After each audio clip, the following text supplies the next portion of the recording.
ଚୋଡ଼ା ଥାନା ଅଧୀନ ନୂତନ ଫ୍ଲାଏଓଭର ବ୍ରିଜ୍ ଉପରେ ସଡ଼କ ଦୁର୍ଘଟଣା। ଭାରସାମ୍ୟ ହରାଇ ଓଲଟିଲା ଡମ୍ପର। ଟ୍ରକ୍ର ଚାଳକ ଆହତ ହୋଇଥିବା ବେଳେ ବୋଝେଇ ଖଣିଜ ବିଛାଡ଼ି ହୋଇ ପଡ଼ିଛି।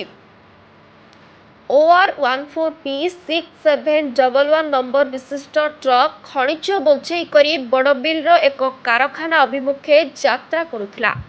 ବେପରୁଆ ଗାଡ଼ି ଚାଳନା ଯୋଗୁଁ ଡିବିସିଂ ଛକ ଫ୍ଲାଏଓଭର ବ୍ରିଜ୍ ଉପରେ ଭାରସାମ୍ୟ ହରାଇ ଟ୍ରକ୍ଟି ଓଲଟି ପଡ଼ିଥିଲା। ଟ୍ରକ୍ ଓଲଟିବା ଫଳରେ ଟ୍ରକ୍ ଚାଳକ ଆହତ ହୋଇ ମେଡିକାଲରେ ଭର୍ତ୍ତି ହୋଇଥିବା ସୂଚନା ମିଳିଛି। ଦୁର୍ଘଟଣାରେ ଟ୍ରକ୍ଟି ରାସ୍ତା ମଝାମଝିରେ ଓଲଟି ପଡ଼ିବାରୁ ଦୁଇ ପାର୍ଶ୍ୱରେ ଶତାଧିକ ଟ୍ରକ୍ ଜାମ୍ରେ ଲାଇନ୍ ହୋଇ ଛିଡ଼ା ହୋଇ ରହିଛି। ଘଟଣାସ୍ଥଳରେ ଯୋଡ଼ା ଥାନା ପୁଲିସ ପହଞ୍ଚି ଦୁର୍ଘଟଣାଗ୍ରସ୍ତ ଟ୍ରକ୍କୁ ଉଠାଇବା ପାଇଁ ବ୍ୟବସ୍ଥା କରୁଥିବା ବେଳେ ରାସ୍ତା ଜାମ୍ ହଟାଇ ଗାଡ଼ି ଚଳାଚଳ ସ୍ୱାଭାବିକ କରିବାର ପ୍ରୟାସ ଚଳାଇଛନ୍ତି। ଟ୍ରକ୍ ଡ୍ରାଇଭରର ପରିଚୟ ମିଳିନଥିବା ବେଳେ ପୋଲିସ ଘଟଣାର ତଦନ୍ତ ଚଳାଇଛି। ଯୋଡ଼ାରୁ ରମେଶ ଚନ୍ଦ୍ର ମହାପାତ୍ରଙ୍କ ରିପୋର୍ଟ, ସଂଘର୍ଷ ଟିଭି।